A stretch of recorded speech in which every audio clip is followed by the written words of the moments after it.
Here we have the foundation paper from 2022, and question 1 asks to write down 0.3 as a fraction. So this number finishes in the tenths column, so we can write it as a fraction over 10, and it's going to be 3 over 10. Question number 2, we want to work out 3 squared. 3 squared means that we need to do 3 times 3, which equals 9. Question 3, work out 20 divided by 3 plus 2. The first thing we need to do are the things inside the brackets. So 3 plus 2 gives me 5. I still have my 20 divided, so we're dividing it by 5, which gives me 4. For question 4, we're asked to write down a factor of 60 that is between 8 and 14. So we're going to write down all of the numbers which multiply together to give me 60. So I've got 1 times 60, 2 times 30, 3 times 15, 4 does not divide 60, 5 times 12, 6 times 10. Now if we look at the factor that is between 8 and 14, we have got 10 and 12. So you can use either of those as your answer. Question 5, we need to simplify 3 times w times 5 times t. We're going to multiply our numbers together first. 3 times 5 is 15. And then we've got w times t, which we can write as wt. So the answer is 15 wt, or you can change the letters around to put it in alphabetical order. Question 6 says, Faye is planning a trip to a theme park for 1 adult and 2 children, and it gives the costs for the petrol and also the tickets to enter the theme park, and then we're going to have to buy meals for each person as well. Faye has £200 to spend and she pays all of the costs. How much money does she have left? So we're going to work out the total cost for the tickets. So for an adult, it's £33. I need to add on my £24.50 twice for the 2 children. Adding these up, we have £82. Now we're going to work out the cost of the meals. I've got £15 for an adult meal and 2 children's meals, which are £10 each. That's going to give me £35. Now we know the cost for the petrol is £23, so I'm going to have to add all of the costs together. So I have 82 plus 35 for the food, and then adding on £23 for petrol.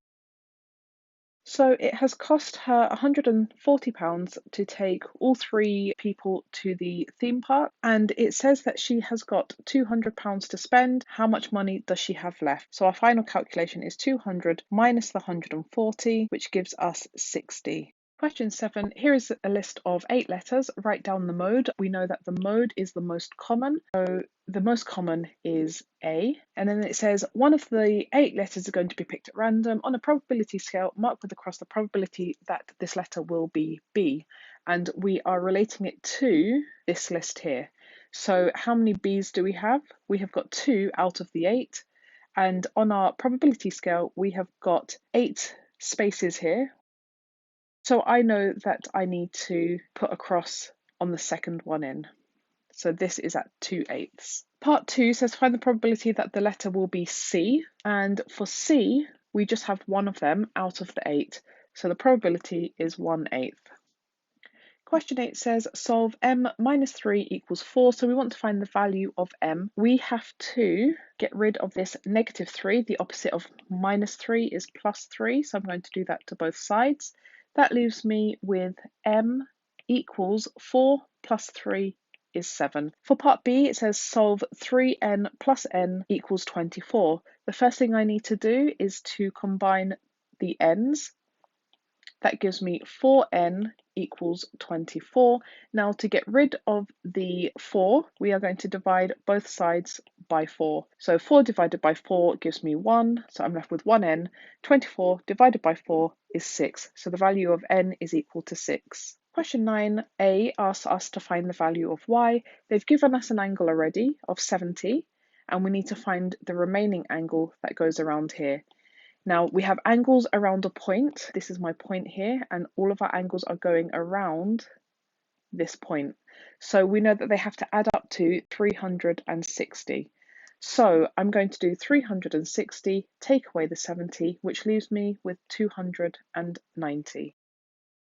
Part B asks us to give a reason for our answer, and it's because angles around a point add up to 360.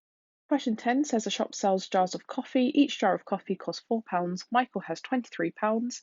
Work out the greatest number of coffees Michael can buy. We know that he's got £23 and it costs £4 for every coffee jar. So we need to think how many fours go into 23.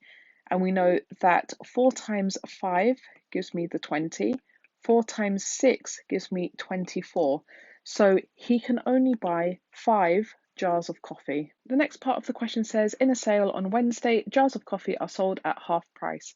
Michael thinks he can now buy exactly twice the number of jars of coffee for £23. Is Michael correct? Give reasons for your answer. Originally, he could buy 5 for £20. Now he wants to buy 10 jars of coffee, and we know that it's half price, so they're £2 each, so it's going to cost him £20. So he can buy double the amount of coffee jars, but he still has money left over, and he can actually get one more coffee jar because each coffee jar costs £2.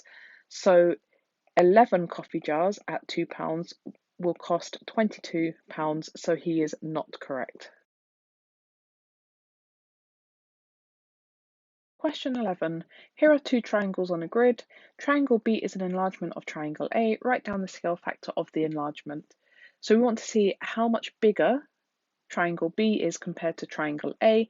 Now, if we look at this line here, it's the easiest one to count. We've got 1, 2, 3 squares.